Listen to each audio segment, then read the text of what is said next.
श्री कृष्ण ने कहा कि नहीं कश्चित क्षणमपि जातु तिष्ठत्य कर्मकृत कार्यते हैवशक कर्म सर्व प्रकृति जैर्गुणाई ही। कर्म करना पड़ेगा। कल मैं प्रवचन के उपसंहार में बात कह रहा था कि कर्म में कुछ विशेषताएं होनी चाहिए। यदि कोई व्यक्ति सफलता चाहता है तो उसको 6 बातों से बचने की चेष्टा करनी चाहिए।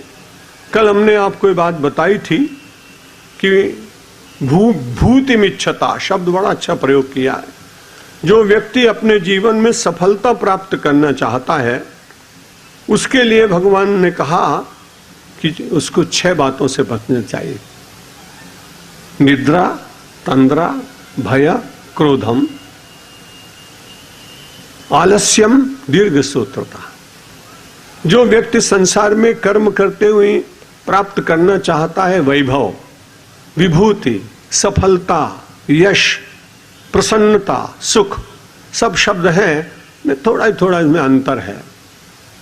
तो उन्होंने कहा कि 6 बातें कर्म करते समय विचार कर लीजिए, इनसे अपने को बचाने की कोशिश करिए। निद्रा, बहुत अच्छे लोग हैं आप में से कोई ऐसा नहीं होगा क्योंकि आप तो बहुत संस्कारी नगर के रहने वाले लोग हैं, लेकिन मैंने दूसरे नगरों में कई बार देखा है कि मंदिर में जाकर अनुष्ठान करते समय माला नीचे गिर गई हाथ में। मैंने कहा पंडित जी ये क्या हुआ? बोले निद्रा आ जाती है महाराज।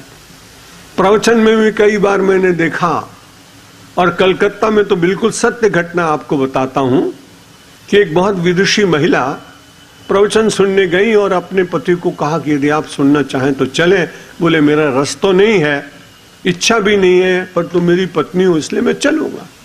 और वो पीछे बैठ गए, प्रवचन सुना। सुनने के बाद में बहन ने पूछा कि आपने क्या सुना? कहा मंगलाचरण तो सुना, बड़ा अच्छा लगा। उसके बाद एक बड़ा लाभ ये हुआ कि इतनी अच्छी नींद 1.5 कलाक की मेरे घर में भी नहीं आई, जितने अब मैं रोज प्रवचन सुनने आया करूंगा। इसलिए नहीं कि कोई पुण्य मिलेगा, लेकिन यह निद्रा बड़ी अच्छी आती है। स्वामी जी के शब्द मुझे उनका रिदम बड़ा अच्छा लगता है, तो मैंने कहा चलो ये भी अच्छा हुआ, जिनको नींद ना आती हो उनको भी ले आना भाई। लेकिन शास्त्र कहता है कर्म बिगड़ जाएगा, निद्रा पूर्वक किया हुआ कर्म बिगड़ जाएगा। निद्रा, तंद्रा, और उसके बाद बार बार निद्रा तो कम हुई लेकिन तंद्रा में अलसा गए। निद्रा, तंद्रा, भय, क्रोधम।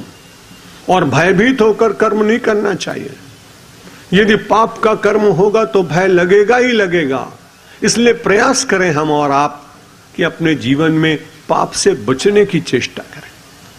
दुनिया में कोई डराता भी नहीं किसी को, व्यक्ति का पाप ही डराता है।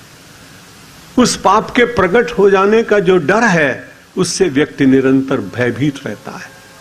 और जो परमात्मा के चरणों में सब कुछ समर्पित कर रहा है उसको चिंता ही क्या है।